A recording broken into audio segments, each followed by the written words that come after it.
সকলোকে শুভ সন্ধিয়া জনাই আজি সন্ধিয়াৰ কেইটামান গুৰুত্বপূৰ্ণ খবৰ আপোনালোকলৈ লৈ আহিছোঁ। আপোনালোকে ভিডিঅ'টো শেষৰলৈকে চাব বুলি আশা কৰিলোঁ। PM কিষাণৰ 23 নম্বৰ কিস্তি, অৰুণোদয় আঁচনিৰ টকা বৃদ্ধি 10 তাৰিখে পাব নাপাব আৰু আজিৰ দিনটো কিসমূহ খবৰ, এই সকলোখিনি যুগুত কৰি আপোনালোকলৈ আনিছোঁ। আপোনালোকে ভিডিঅ'টো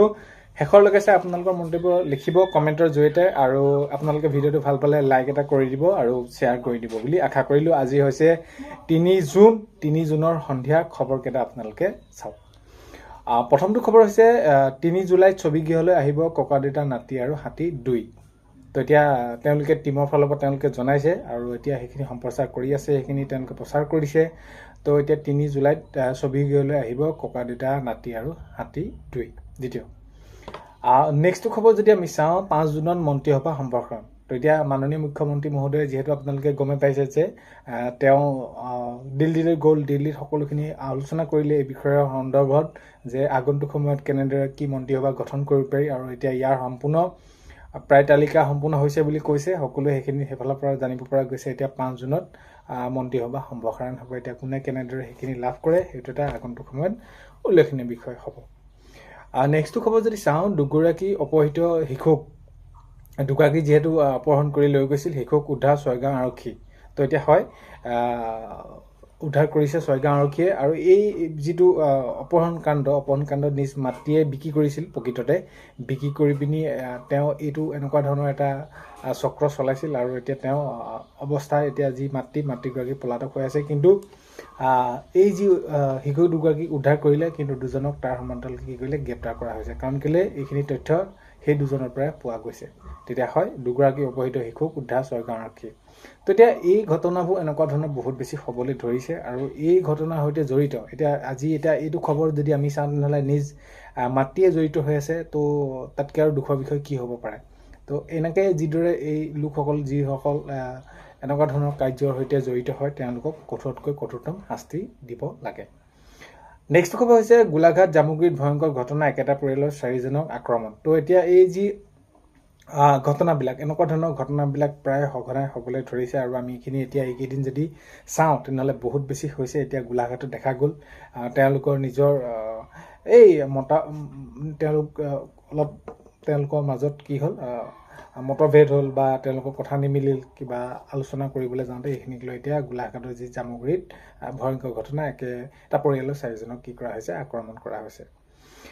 নেক্সট খবৰ যদি চাওঁ, যোৰহাটৰ জ্যোতিপুৰ কলাখোৱাত চাঞ্চল্যকৰ ডকাইতি। তো এতিয়া এয়াই ডকাইতি হওক বা চুৰি হওক, এই এনেকুৱা ধৰণৰ কাণ্ডবিলাক বহুত বেছি হ'বলৈ ধৰিছে। আৰু ইয়াৰ এই যি আমি যদি এতিয়া ঘৰটো কোনোবা গাঁৱতে হওক বা চহৰতে হওক, তো এতিয়া আমি যদি ঘৰ এৰি পিনি যদি যাওঁ বা ঘৰত থকাৰ পাছতো মানুহ কি ধৰণৰ ঘটনাবিলাক হ'বলৈ ধৰিছে আমি দেখিছোঁৱে। তো সকলোখিনি আমি সাৱধান হোৱা উচিত, যাতে আগন্তুক সময়ত এই এনেকুৱা ধৰণৰ ঘটনাৰ পৰা ৰক্ষা পাব পাৰি। কাৰণ কেলৈ এই এনেকুৱা ধৰণৰ ঘটনাবিলাকত আমি দেখা পাইছোঁ যে মৃত্যু পৰ্যন্ত হয়, অৰ্থাৎ তেওঁলোকে সেই ডকাইতি কাণ্ড কৰি কিন্তু ঘৰ গৃহস্থক তেনেদৰে মৃত্যু পৰ্যন্ত সেইখিনি কাম কৰি থৈ যায়, কিন্তু তেওঁলোকক সেইখিনি কঠোৰ শাস্তি বিহা হৈছে। এনেকুৱা ধৰণৰ যিবিলাক কাণ্ডত জড়িত হৈ থাকে, কামবিলাকত এই তেওঁলোকক শাস্তি দিয়াটো আৰক্ষীয়ে সেইখিনি তেওঁলোকে গুৰুত্ব সহকাৰে লৈ কামবিলাক কৰা দেখা গৈছে।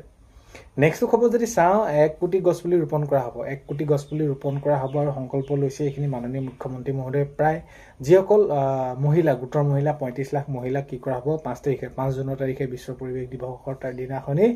প্ৰায় এইখিনি সংকল্প লোৱা হৈছে যে 1 কোটি গছপুলি ৰোপণ কৰা হ'ব। এনেদৰে সংকল্প লোৱা দেখা গৈছে। নেক্সটটো খবৰ যদি চাওঁ, বিধায়ক অখিল গগৈ মাতৃ প্ৰিয়দা গগৈ দেহাৱসান। তো তেওঁ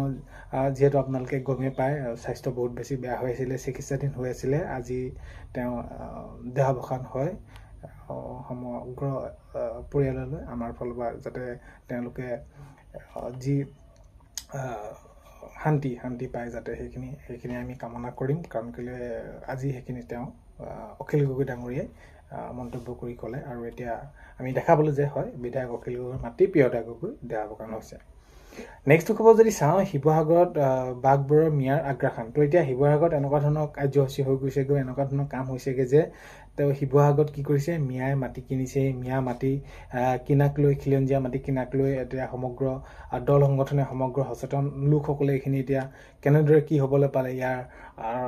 লগত জড়িত কোন হৈ আছে কাৰণ কেলে মাটি কিনিবলৈ হ'লে তেওঁ কেনেদৰে এটা প্ৰক্ৰিয়াৰ মাজে আহিব লাগিব ইয়াক লৈ এইখিনি এতিয়া গোটেইখিনি চাৰিওফালে এটা চিন্তা চৰ্চা হৈ আছে আৰু ইয়াত কেনেদৰে কি কৰিব পালে ইয়াক লৈ বহুতখিনি কথা উল্লেখ হৈছে নেক্সটটো যদি আমি চাওঁ পূৰ্বতকৈ কিছু উন্নত হৈছে লাভ জেহাদৰ বলি হোৱা মৃদু মুদ্ৰা ডেকা তো এতিয়া নলবাৰীৰ যিটো ঘটনা হ'ল আমি সকলোৱে গম পাওঁ এতিয়া তাত যিহেতু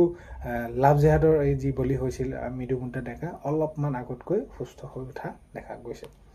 নেক্সট খবৰ হৈছে PM কিষাণৰ 23 নম্বৰ ইনষ্টলমেণ্ট কেতিয়া পাব কেনেদৰে পাব কোনসকলে পাব এইখিনি এইটো মাহতে পাব নে অহা মাহত পাব এতিয়া বহুতে বহুত ভাগে সুধি আছে তো এতিয়া যদি আপোনালোকে চাই তেনেহ'লে অফিচিয়েলি কোনো ধৰণৰ এতিয়ালৈকে ঘোষণা কৰা হোৱা নাই যে আপোনালোকে PM কিষাণৰ টকাটো কেতিয়ালৈ পাব কিন্তু এই মাহতে এটা পোৱা সম্ভাৱনা আছে আপোনালোকে পাব তাৰ আগে আপোনালোকৰ যিটো নিজৰ ইলিজিবিলিটি ষ্টেটাছ সেইটো আপোনালোকে চেক কৰি ল'ব যদি আপোনালোকৰ কিবা তাতে খেলিমেলি হৈ আছে আধাৰ বেংক চিডিং একাউণ্ট ষ্টেটাছ আপোনালোকৰ ধৰি লওক EKYC বা আপোনালোকৰ FTO প্ৰচেছ এইখিনি আপোনালোকে চাব তাত খেলিমেলি হৈ থাকিলে আৰু ইয়াৰ সমান্তৰালকৈ আপোনালোকে কি কৰিব যিটো আপোনালোকৰ কৃষক পঞ্জীয়নটো আপোনালোকে অতি সোনকালে কৰি ল'ব নহ'লে আপোনালোকৰ বহুতখিনি অসুবিধা হোৱাৰ সম্ভাৱনা আছে এতিয়া আটাইতকৈ আৰু এটা গুৰুত্বপূৰ্ণ খবৰ হৈছে অৰুণোদয় হেনো 3000 টকালৈ বৃদ্ধি কৰিব এতিয়া মাননীয় মুখ্যমন্ত্ৰী মহোদয় ক'লে হয় এতিয়া ভিডিঅ'বিলাকত আপোনালোকে বহুত বেছি এনেদৰে চাবলৈ পাই আছে যে অহা 10 তাৰিখে হেনো অৰুণোদয় আঁচনি 3000 কৈ দিব এতিয়া অহা 10 তাৰিখে দিব নিদিব সেইটোৱে এতিয়ালৈকে কোনো ধৰণৰ নিৰ্ধাৰণ হোৱা নাই যিহেতু এতিয়া আপোনালোকে গমে পায় দাইল চেনি নিমখ এইসমূহ বাজেটৰ বাবে সেইখিনি বন্ধ কৰি দিছে বাজেট যিহেতু নাই আকৌ জুলাইৰ পৰাহে আৰম্ভ হ'ব ঠিক তেনেদৰে অৰুণোদয়ৰ কথা মাননীয় মুখ্যমন্ত্ৰী মহোদয় কৈছিলে নিৰ্বাচনৰ পূৰ্বে যে অৰুণোদয় আঁচনি কণ্টিনিউৱাছ সেইখিনি স্কিম আমি কৰি যাম এটা কথাটো হ'ল কি সেইটো তেনেদৰে হয়তো যেহেতু বাজেট নাই নাথাকিলে নিদিবও পাৰে দিবও পাৰে সেইখিনি কোনো কথা এতিয়ালৈকে উল্লেখ কৰা নাই কিন্তু কথাটো হ'ল যে 3000 টকাকৈ আপোনালোকক এতিয়াই নিদিয়ে এইটো আপোনালোকক স্পষ্টকৈ জনা মাননীয় মুখ্যমন্ত্ৰী মহোদয় যিহেতু জনাইছে যে পৰ্যায়ক্ৰমেহে আমি দিবলৈ চেষ্টা কৰিম এইদৰে মাননীয় মুখ্যমন্ত্ৰী মহোদয় জনাইছিলে তো এই ক্ষেত্ৰত আপোনালোকে বহুত বেছি অৰুণোদয় আঁচনিক লৈ চিন্তা কৰাৰ প্ৰয়োজন নাই তো যদি কিবা কাৰণত আপোনালোকে অহা 10 তাৰিখে নাপায় যিটো আপোনালোকে 1250 টকাকৈ পাইছে তেনেদৰে পাব 3000টো আপোনালোকে নহয় কাৰণ কেলে পৰ্যায়ক্ৰমে বুলি ক'লে 1250 টকাৰ পৰা আকৌ সেইখিনি তেওঁলোকে কেবিনেটত ধৰিব লাগিব বা বাজেটত ধৰিব লাগিব বা কিমানকৈ কি হ'ব তো সেইখিনি সঠিক জুলাই মাহত গম পাম বাজেট হ'লে কিন্তু এতিয়া এই যি 3000 টকা এতিয়া আপোনালোকে একেলগে যেতিয়া নেকি অৰুণোদয় আঁচনিটো দিব তেতিয়া আপোনালোকে নাপায় এইটো বৃদ্ধি কৰিব লাগিব এইটো আপোনালোকে ভুল ভাবি আছে বা আপোনালোকক ভুল বাৰ্তা দি আছে 3000 টকা আপোনালোকক নিদিয়ে সেইটো আপোনালোকক জনালোঁ আৰু অহা 10 তাৰিখে দিব নিদিব সেইটো এতিয়া সময়তে গম পোৱা যাব 5 তাৰিখে মন্ত্ৰীসভা সম্প্ৰসাৰণ কি কেনেদৰে কৰে আগন্তুক সময়তে মাননীয় মুখ্যমন্ত্ৰী মহোদয়ে ক'লেহে এইখিনি বিষয়ৰ ওপৰত গম পোৱা যাব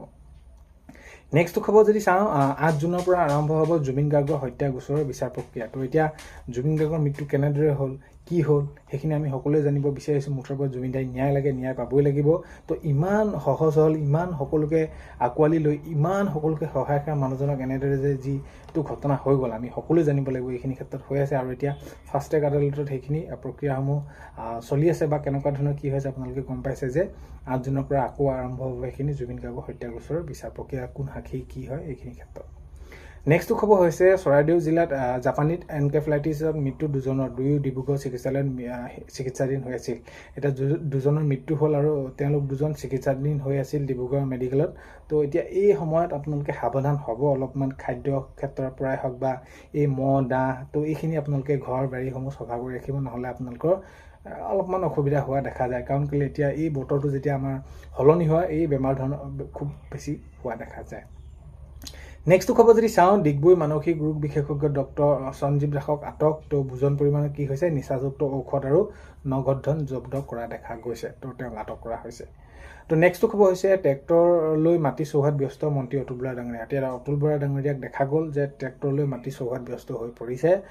মন্ত্ৰী অতুল বৰা ডাঙৰীয়া নেক্সটটো খবৰ হৈছে বশিষ্ঠ আৰক্ষী জালত 3 দালাল এতিয়া এই এনেকুৱা ধৰণৰ দালাল হওক ডকাইত হওক এনেকুৱা ধৰণৰ খুব জড়িত হৈ গৈছে 3 দালালে কি কৰিছিল খানাপাৰাত চলাইছিল পাৰ্কিঙৰ সিন্ডিকেট চলাইছিল আৰু তেওঁলোকক সেইখিনি কৰায়ত্ব কৰে তো আজি 3 জুনৰ সন্ধিয়া খবৰ এইকেইটা আপোনালোকক জনালোঁ ভিডিঅ'টো আপোনালোকে শেষৰলৈকে চাই থকাৰ বাবে বহুতেই বেছি ধন্যবাদ আৰু এইখিনিতে আপোনালোকক এটা অনুৰোধ কৰিম চেনেলটোলৈ যদি আপোনালোক নতুনকৈ আহিছে চেনেলটো ছাবস্ক্ৰাইব কৰাৰ লগতে কাষতে থকা বেল আইকনটো প্ৰেছ কৰি অল কৰি থব যাতে নতুন এটা ভিডিঅ' দিয়াৰ লগে লগে আপোনালোকে আগতীয়াকৈ চাবলৈ পায় আজিলৈ মানে অন্য এটা ভিডিঅ'তে লগ পোৱাৰ